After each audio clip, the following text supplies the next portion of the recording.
Well, a very warm welcome back, everyone. We are back. It is Thursday night. We're finally getting caught up with the Armed Forces Virtual Race Challenge.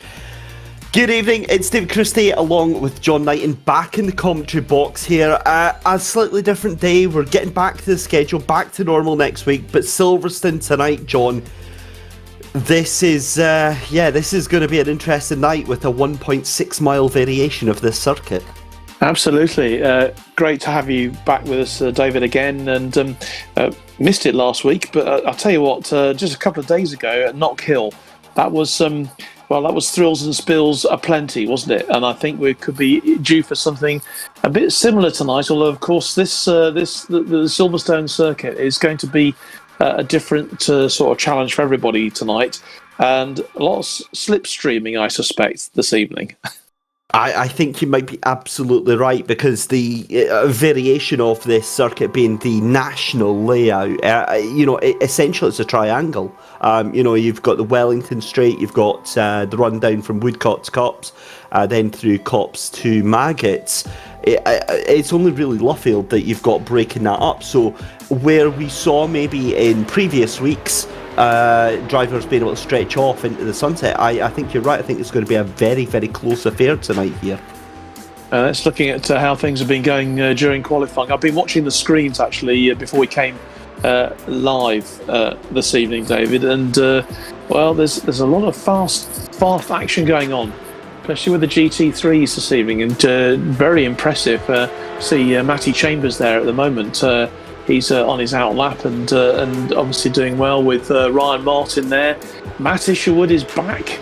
Obviously, he missed everything at Knockhill the last time out, so he'll be very keen to sort of make it his play. As will Jason King, of course, because James King he was missing as well, wasn't he? So there's a lot of people, especially in that GT3, who are keen to make up some points. And in the GT4, well, you've got Craig Durrant there.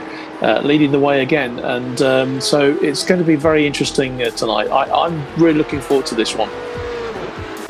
Yeah, for sure. Craig Durrant, though, currently leading the championship then in the overall standings. The GT4 doing very, very well out of both the GT3s and the GT4s. Just one penalty to report back from last time at Knockhill. That was in race number 6. That was Luke Arpino and Harry Gardner, where it was a penalty to Harry Gardner for causing a collision with Luke. I believe, if I remember, that was where poor Luke got absolutely drilled at the hairpin, and that resulted in a 10-second penalty. And again, one of the things, John, that we've consistently week in, week out mentioned here is the quality and calibre of the driving on display, especially with these new machines to the drivers this season. And we've had a very, very quiet time reporting penalties. Yeah, I mean, that is quite remarkable when you think about it, bearing in mind, the extra power that these Porsches have.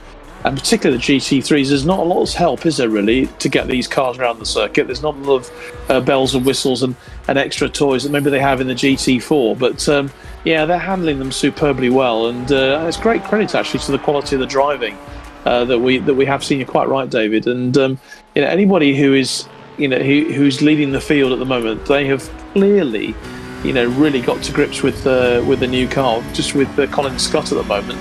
We're looking forward to seeing Colin in action as well from the veterans, because we've not seen too much of the veterans so far. Maybe they're the ones who've been, suffering probably more than most, shall we say, with the changing cars.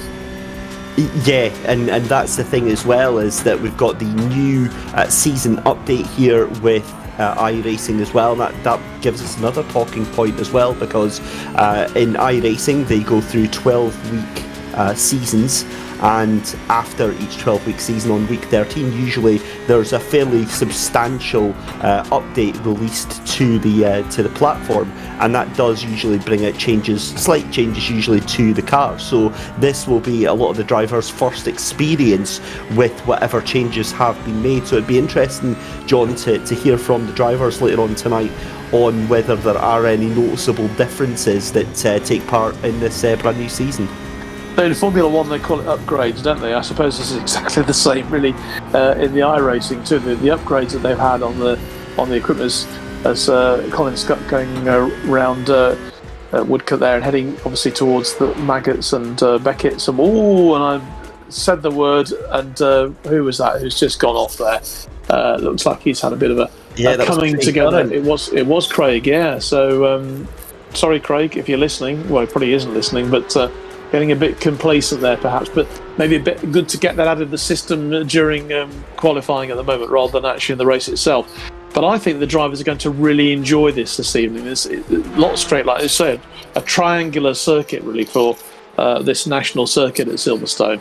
I think they're going to really enjoy this one tonight, David. Yeah, it's going to be a blast, especially in the GT3 Cup cars, because they can really get that power down. The GT4s are going to enjoy the fact that they don't have to turn so much, because the GT4s are, they're not the most nimble of machines to try and turn the corner, but they'll. I think you're spot on with that. They will very much enjoy this circuit. I've driven the international version of that, and it was just when you said about Craig Dunn not listening at the time, and it just reminded me of the real life race that I did, where drivers were actively listening to the commentary on the radio to get updates about the other drivers, or just to pass the time, get a little bit of radio on and get some tunes on, and while you're in the middle of a race, which can. How on earth can you pass the time when you're having to focus and concentrate? To be fair, it was C1s that were racing, so the back straight alone would take about 15 minutes to navigate. So yeah, it's but a very, very strange experience that was, but a wonderful track, and I love Silverstone. It looks flatter than it is. It is a very flat circuit, but there's lots of undulations as a driver, and the car does bobble about quite a lot. And it's only when you're on board that you really get an appreciation. But qualifying is over. The checkered flag has flown. Matty Chambers still out on a lap there. Has just finished his last lap there, 54.7, but he goes pole with a 54.629 over Matthew Isherwood then, who bumps down a couple of the other drivers there to take second place there with a 54.699. Then it's Ryan Martin in third, James King in fourth, Chris Bollins in fifth, and then in the GT4s, Craig Dunn, perhaps unsurprisingly, taking pole position from Duncan Steele, Luke Arpino, and then in Steve Ward in fourth, with fifth place going to Michael Tate. But again, a couple of drivers still to finish off their laps here, but very, very short laps, like Not Kill. You're talking about sub 1 minute laps here. It's going to be a very, very intense battle. Well, if you look down certainly the top 10, the top 8 or 9, nothing really to separate them in their best times. So it's going to be fascinating to see how they get on in the race. And obviously the picture there we can see the British Racing Drivers Club, which is an iconic position to watch any form of motor racing. And I go there every year for the Burkitt 6-hour relay race in real life, which is just the most extraordinary race ever to go and see, David. If you ever get a chance to come down here to Silverstone and actually see it for real, it is an astonishing day. 68 teams. Anyway, you go through the leaders for us. Yeah, thank you very much. I will take you up on that offer, by the way. Matty Chambers on pole position then, ahead of Matthew Isherwood. Ryan Martin in third place on row 2, alongside James King. Chris Bollins on row 3, alongside Chris Pawley. Dan Berris alongside Harry Gardner on row 4. Row 5 is Chris Slater and Chris Darnell. Stu Etic and Ollie Wayne to make up row 6. Lyndon Noble and Ben Weston on row 7. Colin Scott and Tom Stevens on row 8. Then moving on to the GT4s, Craig Dunn alongside Duncan Steele, Luke Arpino and Steve Ward make up row 2. Michael Tate and Michael Clough make up row 3 for the GT4s. Dave Russell and Matthew Barnyard in row 4. So that's the runners and riders for tonight. Great turnout. I mean, we've really been lucky so far this season. Normally the script, John, is that with league races, after race 4 there's a massive drop off in attendance, and this is significantly different because of, I think, what this means to all of the teams and to all of the drivers as well. We're talking inter-services rivalry here, David, and it doesn't matter what the sport is. We could be watching virtual tiddlywinks, and I tell you what, the reality would be that everybody will be going out and giving it their all, because it's inter-services rivalry. It's the Navy, it's the Army, it's the RAF. Simple as that. And just on that note, as we get underway then, a standing start here at Silverstone, and it's absolute carnage, as I could have predicted. Now, I'm wondering how many drivers have actually been caught out with that, John, because every other race start we've had so far has been a rolling start. It has, and that was chaotic. And someone has come off That's there. Matty Isherwood. Isherwood, yeah, he's gone completely haywire. Gone right off. Do you think briefly he forgot where he was going? I think he was going to go straight on at Maggots and Beckett's. Onto the international circuit. It's quite possible. Right, we've got 2 into the pits already for the GT4s. Make that 3. Colin Scott, Dave Russell and Matthew Banyard into pits already. Look at Craig Dunn having a fight with Duncan Steele, and Luke Arpino fancies getting a little bit fighty as well. We've got chaos out with the GT3s behind there. That was, I believe, Matty Isherwood again. That's Lyndon Noble getting caught up in that. And oh my goodness me, I tell you what, John, we're going to have aged 20 years by the end of this broadcast tonight. Yeah, my hair is gradually turning whiter and whiter as we're watching here. There's no doubt about that. But yeah, fascinating start. I think you were quite right, David. I think people just expected a rolling start, and it was a standard one. And there was mayhem there. That was James King, wasn't it, I think, who came a cropper there. And he's gone off. And so it's Matthew Chambers obviously leading the way at the moment, with Paulie and Martin behind him in the GT3, and then Craig Durrant, Arpino and Steele hard on the chase in the GT4. So hopefully things will settle down a little bit. Well, I'm hoping so. I'm not going to hold that hope for much longer, though. But at the front then, Matty Chambers is up in front of this race then. Let's get a replay of earlier on. This is the GT4s, and yeah, they were just completely caught unaware by that start. Cars trying to go everywhere, and yeah, chaos. Yeah, I'm afraid so. Good to see Darren Berris is making good progress in 4th place at the moment. Darren is a brilliant driver, actually. When it comes to the real cars, and good to see him making a big impact already in 4th place there in the GT3. So, but spaces are changing. Things are changing all the time. Looking very, very competitive there at the top. Yeah, they certainly are. 2.5 minutes gone in our first race of tonight, then 15 minutes in, and I get the feeling we're going to be watching an awful lot of replays here. This is what happened with the Stramash Linda Noble. Went a little bit too hot in the corner, clips the card. Dear old Linda.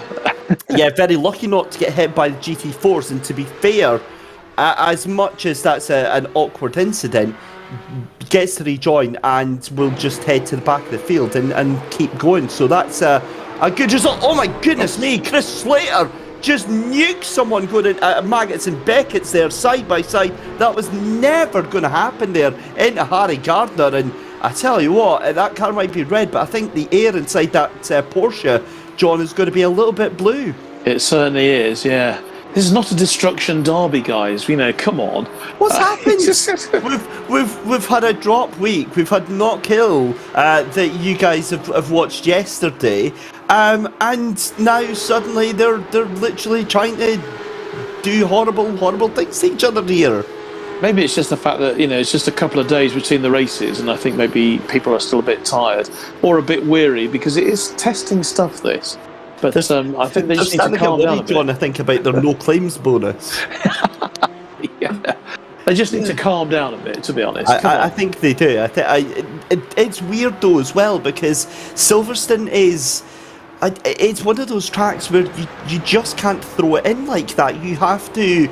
Yeah, the only overtaking opportunities realistically are on the straights. You have to get the drag, make it. Just stick behind and. It's a strange one. It is certainly a strange one. Anyway, we're nearly 33%, a third of the way through our first race of the evening here. We're watching Duncan Steele trying to catch down Luke Arpino. Looks like Craig Durrant has undone his earlier woes there. He was all the way down to 3rd place there. He's got himself back up into the lead of that GT4 race, and Matty Chambers starting to streak off a little bit into the sunset there, 1.5 seconds up the road. You've got Ryan Martin in 3rd position trying to get onto the back of Chris Pauly there, and Chris Bolland down in 4th position. So now that the cars have massively spread themselves out, John, I think that calmness has prevailed, and they're now understanding just how difficult this track actually is. Yeah, I think you're quite right. And what I also think is that the guys are they're just getting to grips. I mean, all these circuits are different, aren't they? And that's the difficulty. You know, they don't have a huge amount of time to practice on here, so they're just getting to grips. Obviously, the car still and the second. Who's that? Oh, Chris Pauly there has gone off, and just slightly overcooking it once again. Maybe the tyres. Well, they can't be cold now. Surely they can't have cold tyres. But it's just very rattles that barrier there. So I think he'll be back in the pits. Not a happy man. Well, I tell you who is going to be happy is going to be the local Silverstone Scrappy, because they are going to have a big job tonight. Whoa. Michael Clough as well. Now that is into that long sweeping right-hander there, and yet again at Copse, it's another par. It's such an easy corner to lose it at, especially in those GT3s. It certainly is, yeah. Certainly paralleling what goes on in the real world. I say at the Burkitt 6-hour race, I've seen many coming off there over the years. But the secret here tonight, David, is just stay out of trouble. Because if you stay out of trouble, you're going to start winning points. Staying out of trouble is not something that normally I would have associated with some of the names at the front of this field here. Here's what happened then to Chris Slater then, going through Maggots and Beckett's, locks up the car, goes a little bit wide and goes off the track, tries to rejoin. Wow. Oh my goodness me, things just going from bad to worse for the Chris's. First it was Chris Pauly, now it's Chris Slater. I tell you what, these drivers are really struggling tonight. The tyres might not be cold, John, but I'm wondering actually if it's the track temperature. I'm wondering if the track is starting to catch some of these drivers out, because it's such a fast circuit. Actually, that might be the other thing as well. Knock Hill is a very tight and technical circuit, but you're barely out of third and fourth gear, whereas with this, you're up into fourth, up into fifth gear, and then you're going to try and take a corner, at which point the tyres are just going to be like, nope. So there you go, track temperature 24 and the air temperature 21, so it's not even that cold, but drivers having real problems tonight. Yeah, they are. Obviously, maybe the settings on the cars are all wrong. For them, but yeah, they've got to. I think they'll certainly be needing to improve for the second race, because this has been a bit of a shambles so far, to be fair. But Matty Chambers still leading with Ryan Martin second, and Chris Boland in third place, and Craig Durrant still leading the way. Not quite sure how he's managed to achieve that, David, with the comings off that he had in the first part of the race, but he's there ahead and. Doing a good job so far. Yeah, it really does. So, yeah, let's keep an eye on this one then. Chris Darnell we go on board with then on the hood cam, looking down towards Beres up in front. Dan Beres in that number 40 machine just up in front. Beres is trying to hunt down third place with Chris Bolland, and just in front of Bolland is Ryan Martin. So it's now essentially a 4-car battle for that second place right now. Fascinating stuff going on. In fact, it's not Ryan Martin's away further up the road. That is one of the GT4s that they're already coming to make a lap on, and that GT4's on the inside. You're going to have to be a little bit more patient than that. You can't just force your way through, and thankfully saner heads prevail and a little bit of patience there. That was some good driving there. That was intelligent and safe driving, which is obviously clearly very important when it comes to the point scoring overall for this championship. It's not just about, we keep saying, it's not just about who gets these top places, it's how well they drive during the course of the race that's going to affect their position and how they get their points. Absolutely. And the thing is, with 5 minutes left to go now, the drivers have an idea of what the track is like under these racing conditions, and also how quickly these GT4s are getting brought into the mix. Now, given that we're 2/3 of the way through the race here, and now we're already starting to see these drivers getting put a lap down here, it gives you an idea as to what to expect for the rest of the night as well. I don't think we'll see a repeat of that start from the GT4s there. As we said, the drivers likely were expecting and probably were practicing for a rolling start as well. We'll update you because we might not have got the information that the drivers have got. So again, we're just going on what we've seen on the broadcast so far tonight. But so far, apart from all the chaos and shenanigans, we've not actually seen too much action here, John. We've not seen too much in the way of actual overtaking. Well, no, as you say, that the only overtaking that you can do really is on these straights, and the cars are obviously so equal in terms of their power. That's Linda Noble in 101. Good to see Linda. I saw her just a couple of weeks ago for real down at Thruxton to celebrate the Mission Motorsport 10th anniversary. Good to see her back behind the wheel again, and actually she's getting better and better each time. She's out on the track, getting more and more confident with the Porsche. So that's good to see.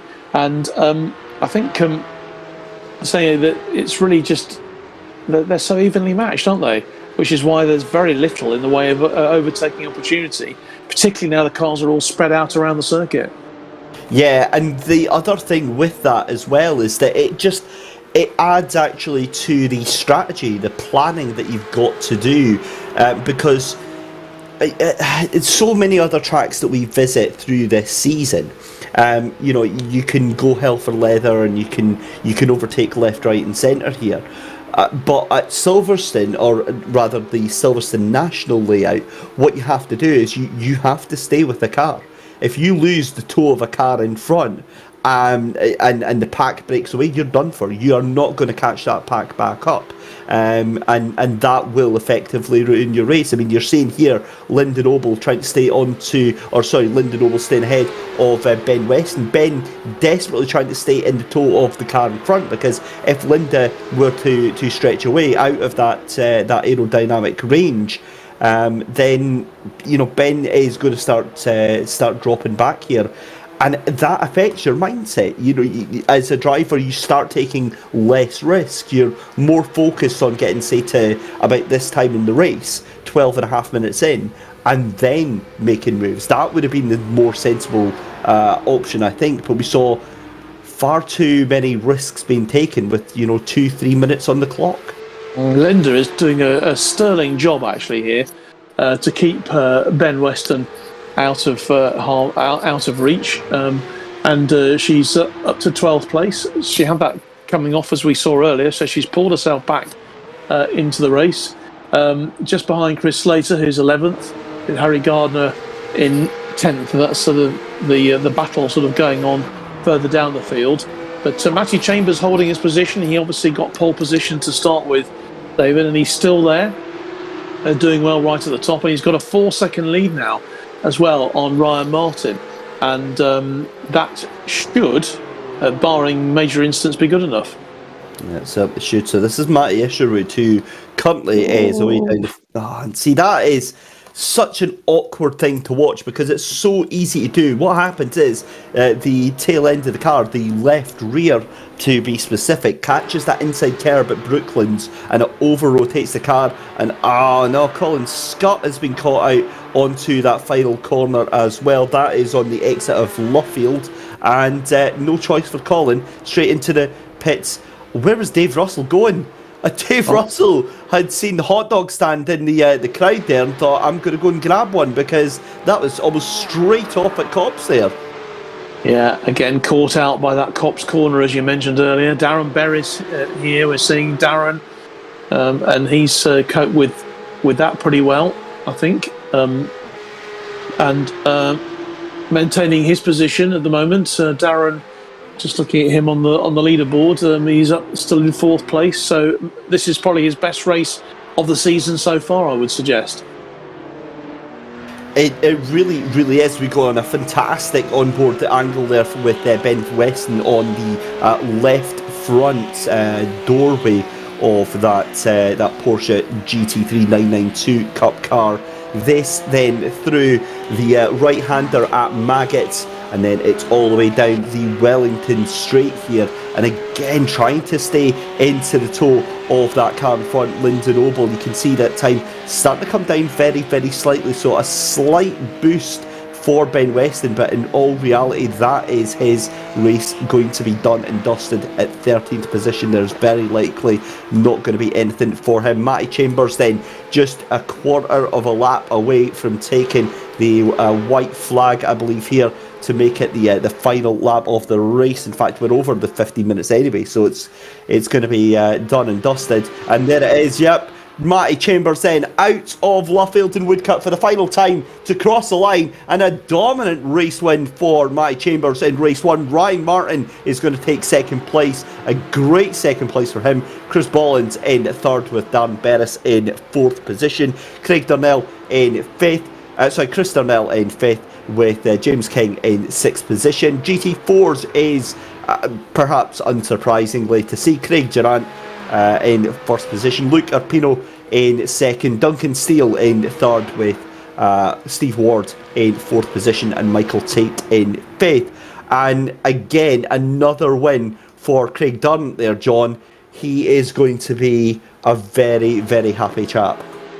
Yeah, he will, and particularly as he had all that those issues right at the start of the race. That was a terrific fight back from him, and terrific performance really to get himself back into that and to get that first place in the GT4. But those who stayed out of trouble did best. Matt Chambers, great performance from him there, and most impressive from Luke Arpino as well in the GT4. Duncan Steele third, Steve Ward fourth, Michael Tate fifth, Matthew Banyard sixth, Dave Russell seventh, and Michael Clough in eighth place there.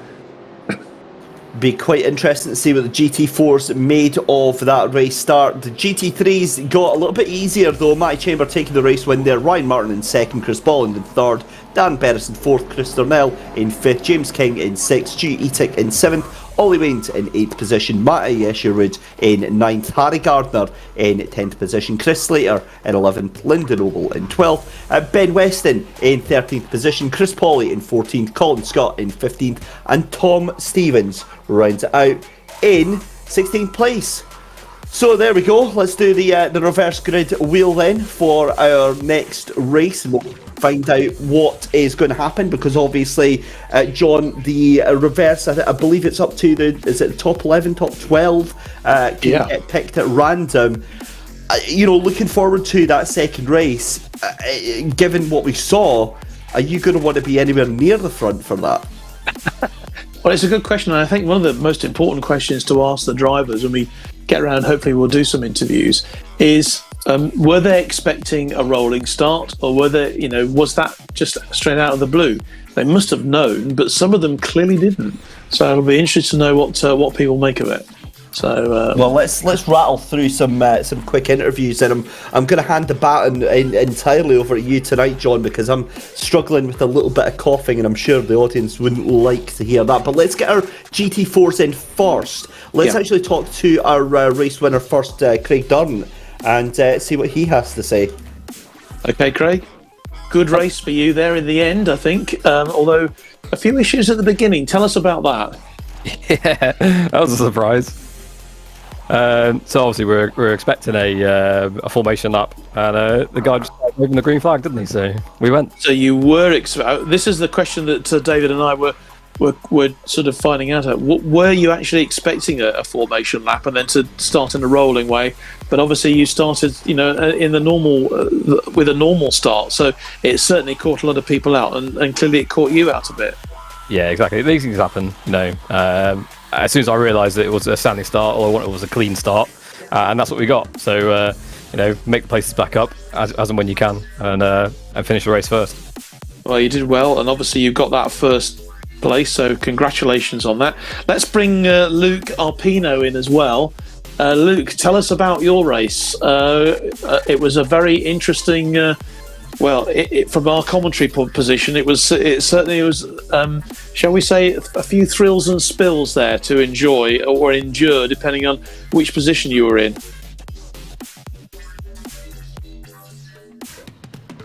Luke, are you there? Can you hear me?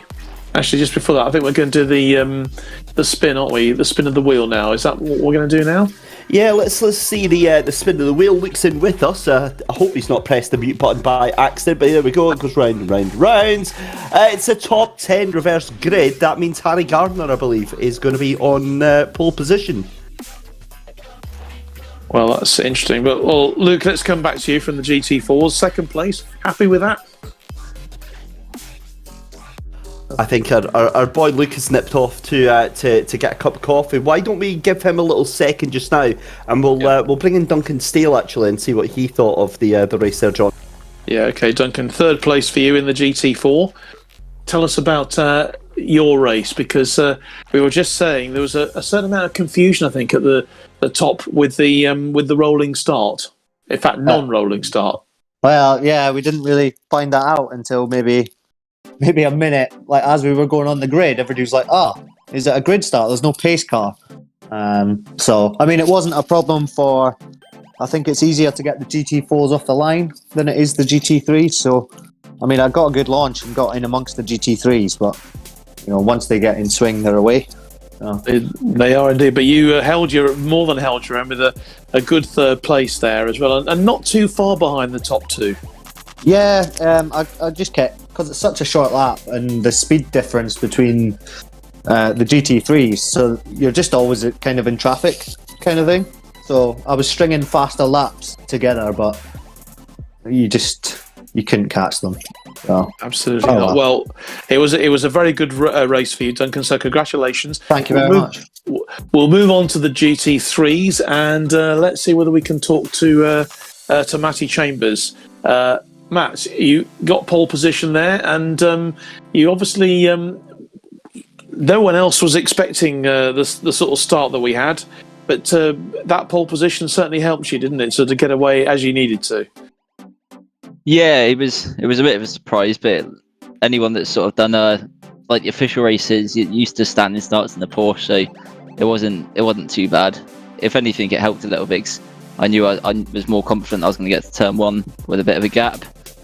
After that, I think Isherwood, I don't know if he just missed his braking zone or tried like a heroic move, but I managed to avoid him coming down the inside. And after that, it was fairly comfortable. I think there was an incident behind with Paulie getting taken out by a GT4. I didn't see what happened, but I just saw him disappear from the relative. And after that, it was fairly comfortable, just sort of managing the car and the traffic. I think there were quite a few incidents, as you put it, going on behind you, and best to stay out of trouble, I guess, is the answer. And if you can get yourself in front like that, then it clearly gives you an advantage. So congratulations on the win there, Matty. Maybe we can bring now Ryan Martin in, who was in second place there in the GT3s. Ryan, I should say, sorry. The general consensus is it was a bit of a surprise for everyone right at the start. Yeah, definitely. Nobody expected a standing start. I've never practiced a standing start in this car, so it was a big shock. I'm sure I actually seen a GT4 overtake me for a second at the start, but I must have just been imagining things. But yeah, it was a bit of a shock when you sit on the grid and then you get told that you have to launch it off there. So, but it all worked out in the end for me, thankfully. Yeah.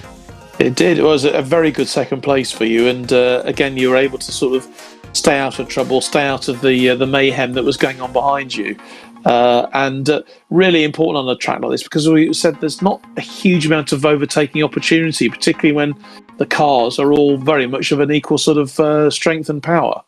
Yeah, there was a couple of guys early in the race going for a couple of moves into turn 2/3. But apart from that, you only really have the long back straight and then the last sort of infield sector. But apart from that, it was consistent, stayed out of trouble, as you say. And in this championship, that's really what you need to do in these cars that, as you guys know, aren't the easiest to drive. Absolutely. Well, congratulations on that. Good luck for the second race coming up very shortly. Let's bring in Chris Boland now. Chris, good third place for you. And you certainly made the most of the opportunities that you were given, and good team good team points for the RAFE Motorsports GT3 team. Yeah, just been looking back through the results then. Kingy seemed to have a bit of a bad start, but seems to make his way back through the pack, so yeah, good on him. And how was that race for you? Because it's not an easy track. Is this Silverstone National Circuit? A few people, I think, at the beginning thought that you were on the international circuit and actually carried on when you obviously needed to make that right turn into Wellington Straight. Yeah, I saw a couple go straight on a lap once, so made sure I kept it tight, made sure I kept it clean, and then made advantage of the mistakes that were happening in front of me. But had a fantastic battle with Darren Berris as well for a good 2-3 laps, and really enjoyed that. Yeah, Darren just behind you was chasing you all the way, wasn't he, for that 4th place? But the podium is important, clearly, and those, as I say, those team points really important for you. So well done, Chris. Congratulations on that, and we'll see how you get on in the next race coming up with obviously the changing grid positions. You're going to be in the middle of the pack there, so stay out of trouble is the advice. There we go then, and we'll let Luke off to head back to the grid, and what we're going to do is we're going to get ready to go to the grid by taking a very short commercial break. We'll be back after this.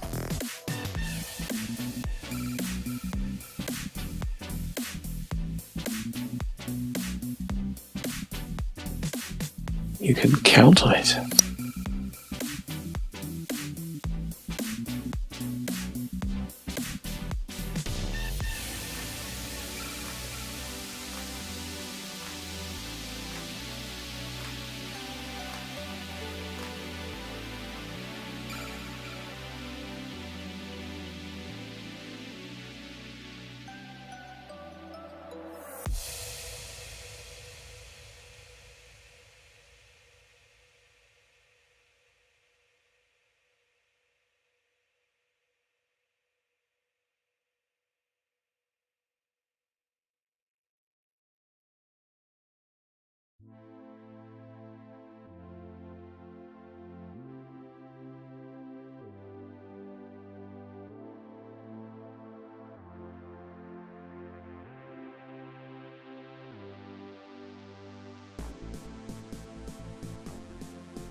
picking up exactly where we left off here, John. Race 2 here tonight at Silverstone National on this Thursday night. We will be back to normal schedule from next week, back to Tuesday nights. But it's safe to say that it was a bit barmy in that first race. Hopefully cooler heads can prevail in this second one. But I get the feeling that, we were concerned about that start, the grid start rather than the rolling start. I wonder if we're going to be just moving the problem a little bit further down the road. Yeah, well, Copse is not a friendly corner, is it, for a potential accident? So you're quite right. It could just be literally kicking the can down the circuit. But hopefully the drivers will learn. And I think we are going to have a rolling start this time as well. So hopefully there won't be sort of any unexpected issues, shall we say.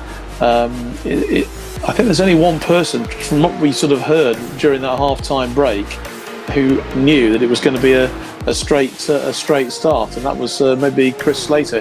Didn't do him any good though, did it, David? At the end of the day, didn't do Chris any good. Although, just looking at the way that things are shaping up now, who knows where we could end up by the end of this second race tonight. Yeah, I was watching all the cars there, but I think because it's a 10-minute practice session, they're just practicing the power slides. They're showing off to the crowd, giving them the virtual equivalent of a lunchtime parade round Silverstone National here. Either way, we get ready to go green then for the second race of the evening here.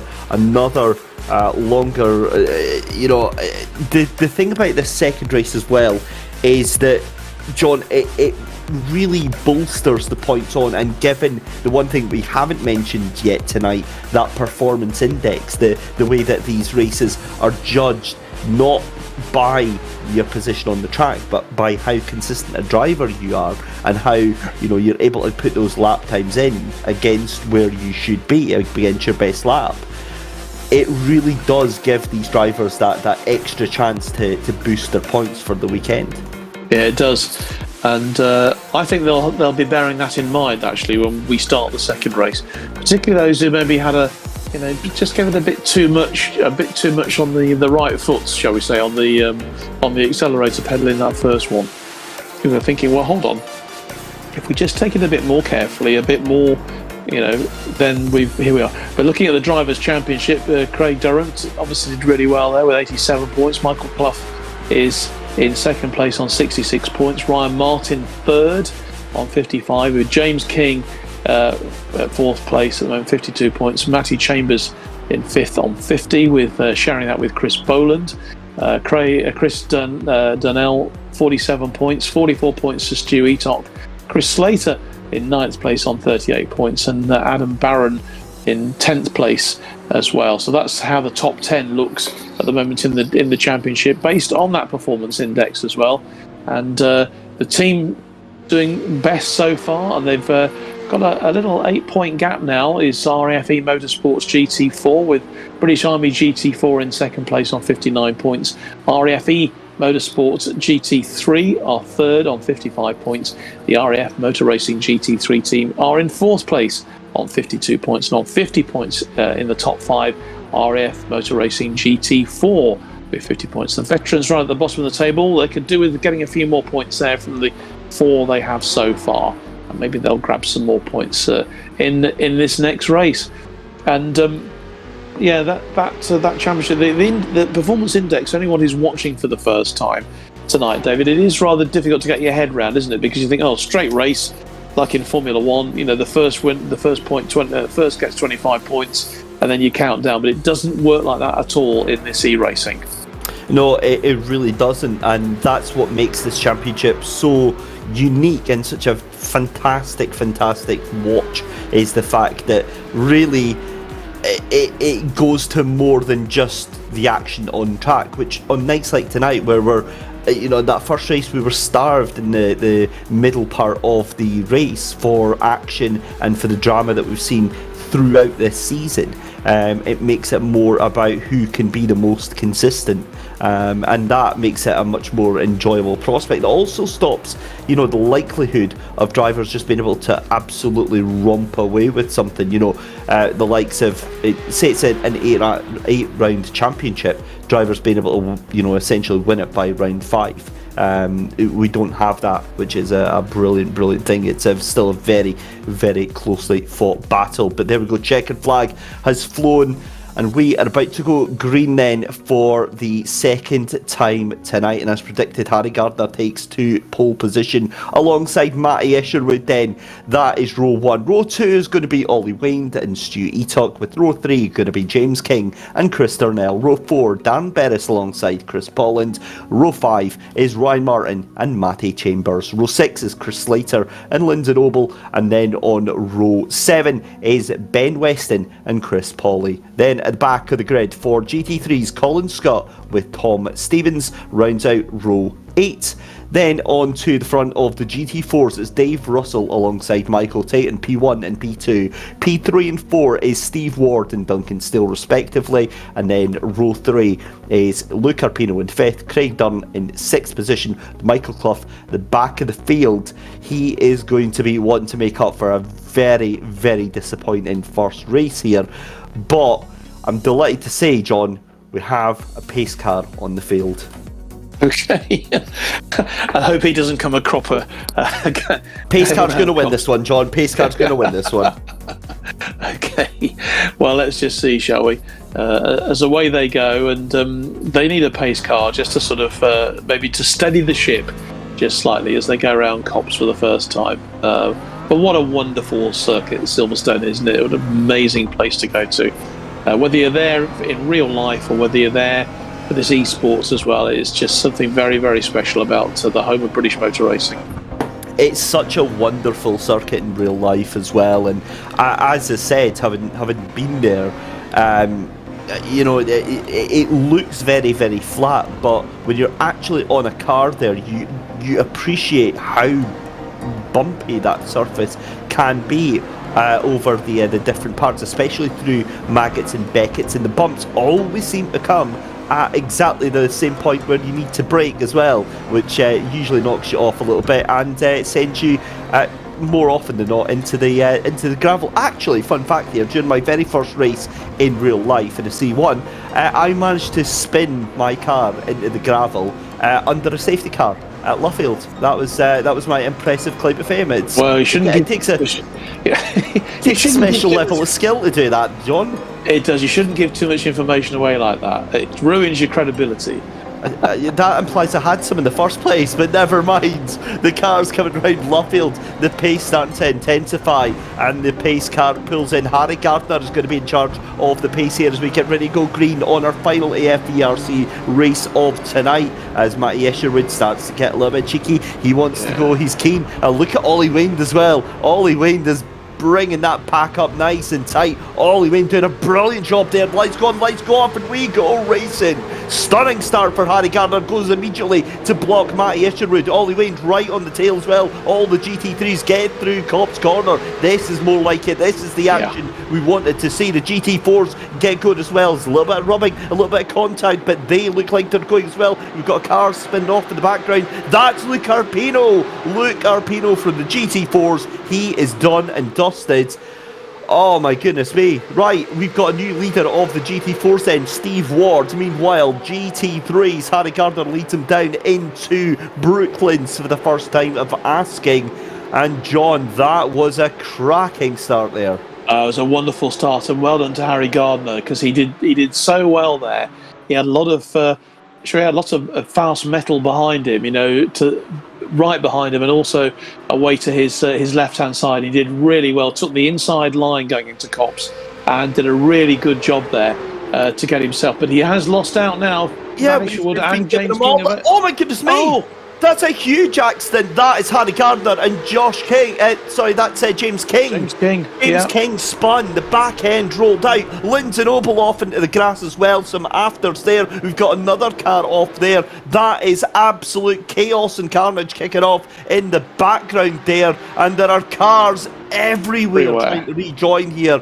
This is going to be a very, very careful bit of negotiation, because look at this. You've got 17,000 cars trying to go down into Brooklands. Oh my goodness me, where did this race come from? Mike Chambers. Chambers there. Oh dear. You know, and I was just about to say, and it's the normal commentator's curse, to be honest, David. I was just about to say how disciplined everybody was, and then suddenly chaos breaks out. The fact you even thought that's what's done it. You can't make it up. You really can't. Anyway, there are certain people who have benefited hugely out of that. Ollie Wayne has clearly benefited from it, as has Stu Eatock as well. And Darren Berris up to third as well in the GT3. So that's a really good performance from them. They stayed out of trouble. They've made the opportunity. Matt Isherwood briefly had the lead, but of course he had a bit of a coming together as well, as Ryan Martin as well in fifth place. That's the top five in the GT3s, and interesting to see as well in the fours as well. And really, this is anybody's race now, David. It really is. Wicked start to the race then. Less than 3 minutes gone out of 15 in this second race here. And have a look at Matty Isherwood. He is fancying his chances here. They're almost going to be side by side coming across the line. And there's going to be a move up the inside before Cobb's Corner, because Dan Berris had to lift off. He knew that he was back behind Stu Eatock. And we've got Steve Ward off in the background there as well. But look at Isherwood. He's already tried to make one place. Again, such a big momentum based track there, as big is the word that can use to describe the damage on Steve Ward. And Matty Isherwood has got himself up into second place, but have a look there, Stu Eatock is going to fancy trying to outbreak him down into Brooklands here. And is it going to happen? Knew that was going to happen. Absolutely knew that was going to happen. The two of them side by side, and that was a very, very silly, predictable, telegraphed move that you could see there. And I mean, for me, that they were side by side in terms of like on where they were on the racetrack. I don't know if they weren't running spotters, but yeah, that's a predictable accident right there between those two. Yeah, and it certainly cost Matt Isherwood, hasn't it? Good to see Michael Clough, though. You mentioned him being right at the back of the field at the start of the race. He's now pulled himself to fourth place in the GT4 race. So that's really good going from Michael Clough. He's still making good progress. 18th overall at the moment, but making good progress there. How can Matt Isherwood, he's had to do it a couple of times already. Can he pull himself back into contention then from the 9th place he's in at the moment? Darren Berris down to 4th in the GT3. Ryan Martin has overtaken him, and again the cars now beginning to spread out a bit once more, David. So are we going to sort of see a bit more predictability? Maybe the answer to that is Steve Ward's having a nightmare. He's got no bonnet. He obviously prefers open top driving. It's a bold look. Right, this is what happened to Chris Bollins earlier on then, and just side by side gets tagged, and it ended up taking out the other car with him. Yeah, that's ended in tears.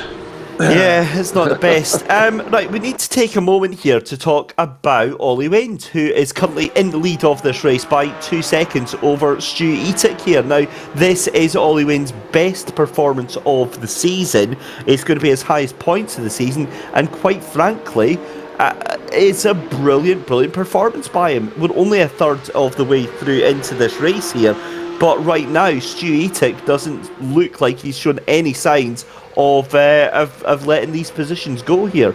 That's right. He's a couple of seconds behind, isn't he now? Is Stu Eatock, and it's all about holding that position now. And that was Ryan Martin having a bit of a merry-go-round there, it's. It can just be a moment's lapse of concentration, and suddenly that car disappears, and you're into the fence, or you're turning 180 degrees. But Ollie Wayne maintaining that consistency at the moment. He's now 2.4 seconds clear of Ryan Martin, so he's extending his lead, David. He really, really is, and oh man, it's so awesome to see, because Ollie has been one of those drivers that's had a real bad run of luck through the races so far this season. He's found himself almost, through no fault of his own, getting caught up in other people's accidents, and now he's just like, guys, where are you?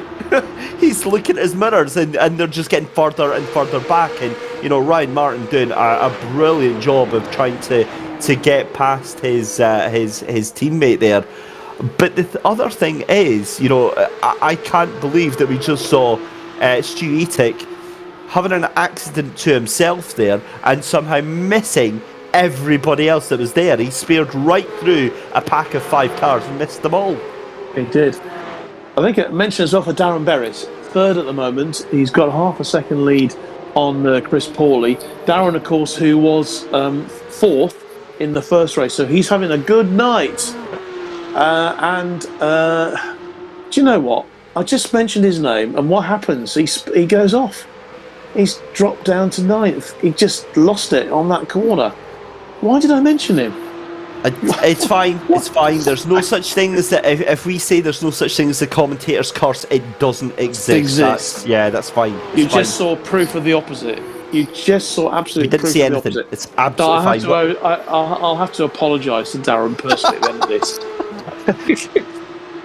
You were the one telling me, John. There's some things you just don't admit. That's probably one of them, right? Let's have a look here. This is a replay of Darren Berris here, and this is going through the final corner. And again, John, you can see that car's gone before it even starts to spin. You can see the tail end just starts losing it, and what happens is it's the drivers getting a little bit too impatient. They want to get that power down as soon as they possibly can, and these 992 Cup cars are very happy to just go, no thank you, into the wall. Oh dear. Well, there is actually a sort of a Porsche test centre at Silverstone, and they have what they have is one of these sort of spin tracks, where they put water on and you do the skid pan or whatever. They don't need one. They really don't need one here today, these Porsches, because they're doing it quite happily just on their own on the circuit. But here's Craig Durrant, who's again look how he's pulled himself up into the leading position in the GT4. If you're talking about consistency, you need to look no further than this man. It's been a brilliant performance by Craig Durrant, and the thing is as well is that it almost gets to the point with Craig is we kind of forget about him, because he does this every week. He just straight in there, gets the job done, lead of the race, and leads the pack. And he's had a brilliant season. I would argue as well, and again this is just from personal experience, that GT4 is actually a harder car to drive than the GT3 Cup car. You don't get any of the mod cons like traction control in any of the other, like you do in any of the other GT3 cars with the 992, but the GT4, I absolutely detest it as a car to drive. It's so lethargic and lifeless.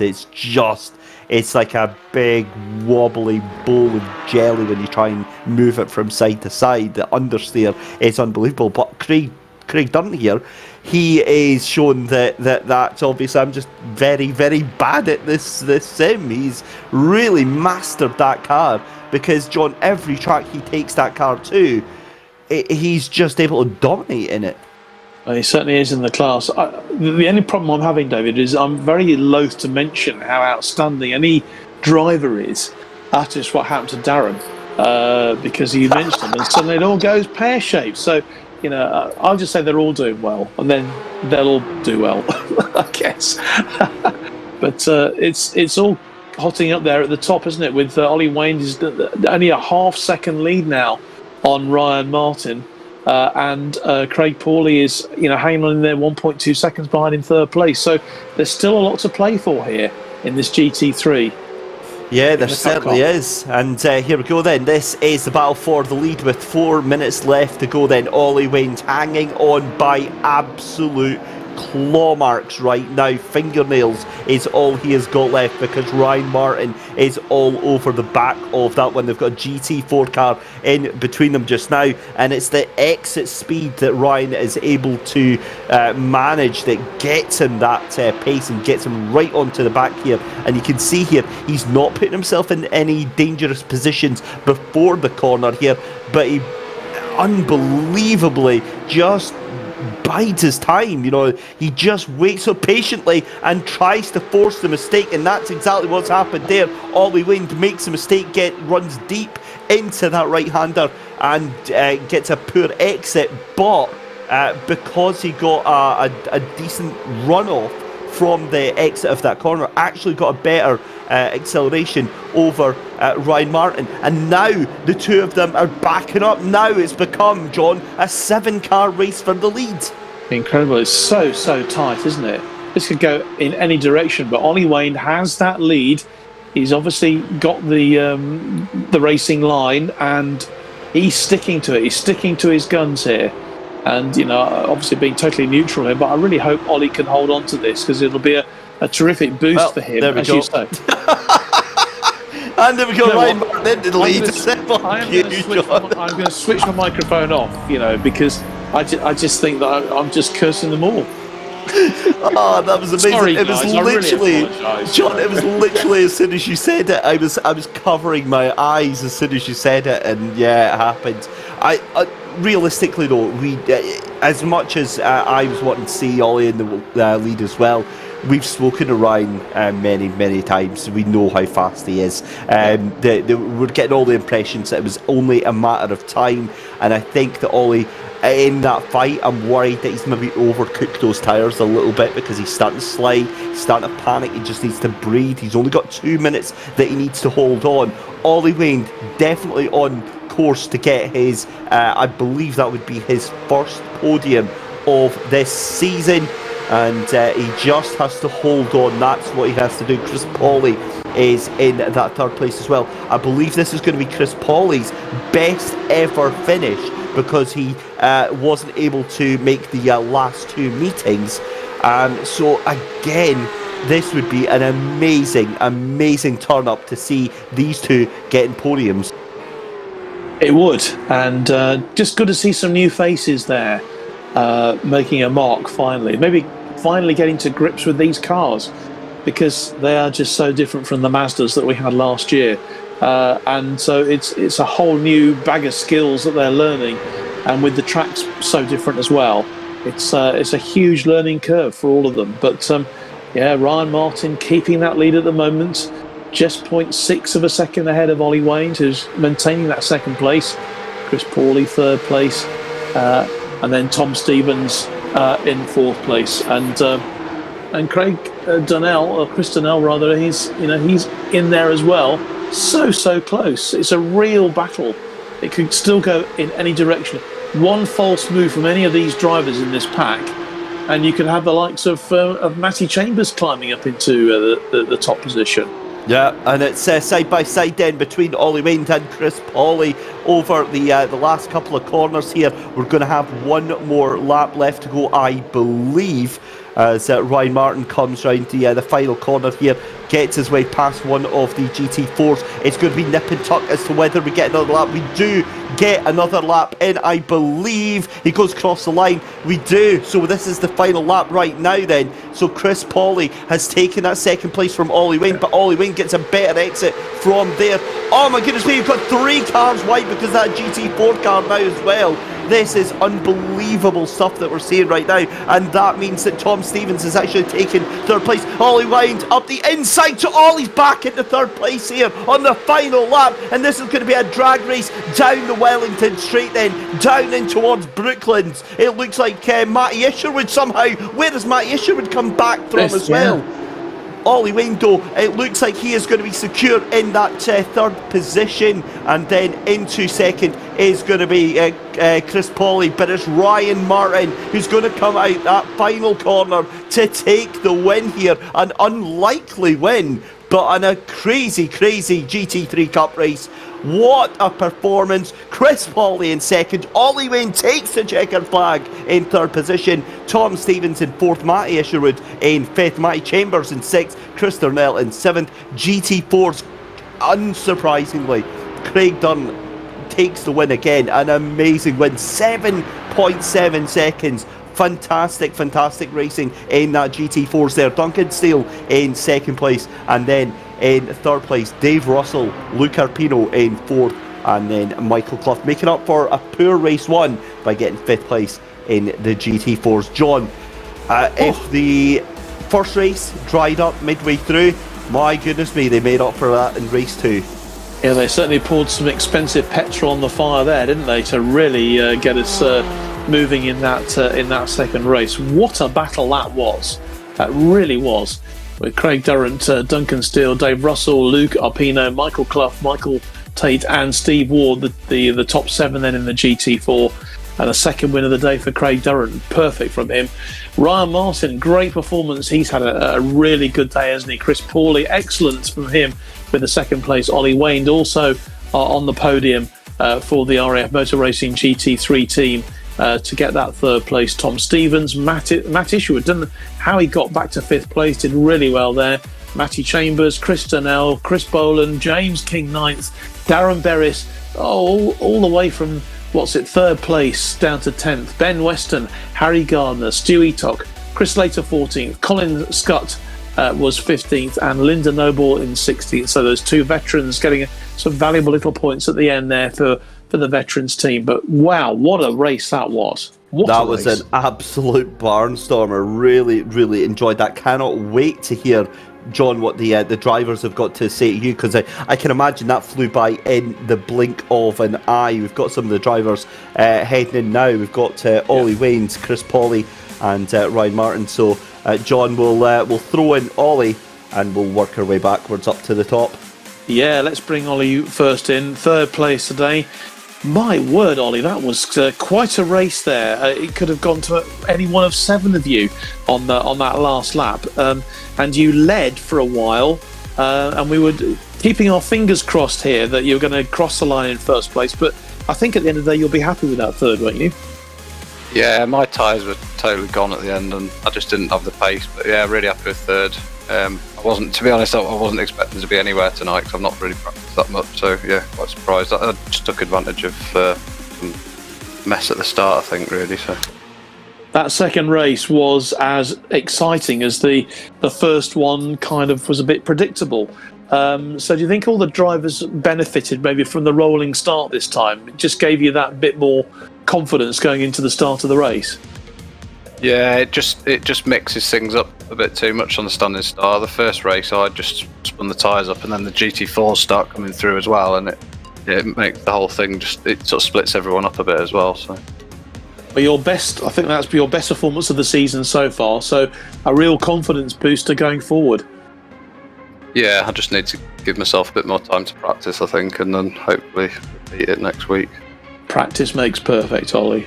Thanks very much for joining us. Let's bring in Chris Pauly now as well. Second place, Chris. That was just a second, John. He's not just in just yet. I'll struggling to get him in. Sorry about that. Okay. Let's see what sorry about that. There we go. Are you there now, Chris? Can you hear me? There we are. Chris Pauly, are you there? Maybe he's got his mute. he's obviously passed out from the excitement of taking his first podium. He must of the season there. But we'll move on to Ryan Martin, and we'll bring Ryan in because we know he loves to have a chat with you, John. He loves to talk to us, yeah. And Ryan, it's been a good day for you. Second in the first race, and a victory here in that race. That was exciting stuff, I have to say. Oh God, it really was, wasn't it? When I was trying to catch up with Ollie Wayne at the front, I just thought I'm not going to be able to catch him. But then he started making a couple of little mistakes. The back markers as well on the GT4s, they helped me to catch up with him. But yeah, like unbelievable race. Somehow was able to avoid all of the incidents. I witnessed 99% of them, but I just didn't get tangled up in it somehow. So just very, very lucky and just stayed out of the chaos again. All credit to you for that. The first race was a little predictable after we had sort of the mayhem at the beginning, but that race was just so exciting to have sort of 7 of you almost going sort of side by side with each other at the end. It was just brilliant. But you held your nerve there. I guess that's what you have to do. Absolutely. When you're in P1, that's the most difficult position to be in because everybody's chasing you. But as you say, the pack is, I think it was 7 or 8 behind me.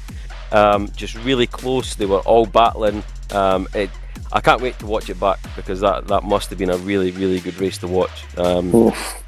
We were holding on to our hats there, Ryan. I can tell you. I can imagine. Yeah, it was. Congratulations. It was fun for sure. Thanks very Congratulations.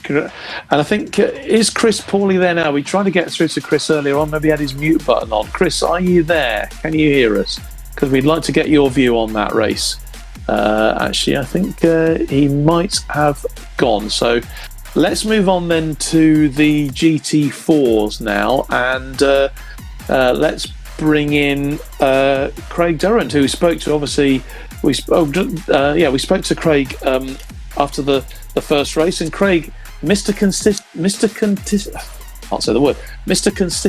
Consistency today. So well done to you.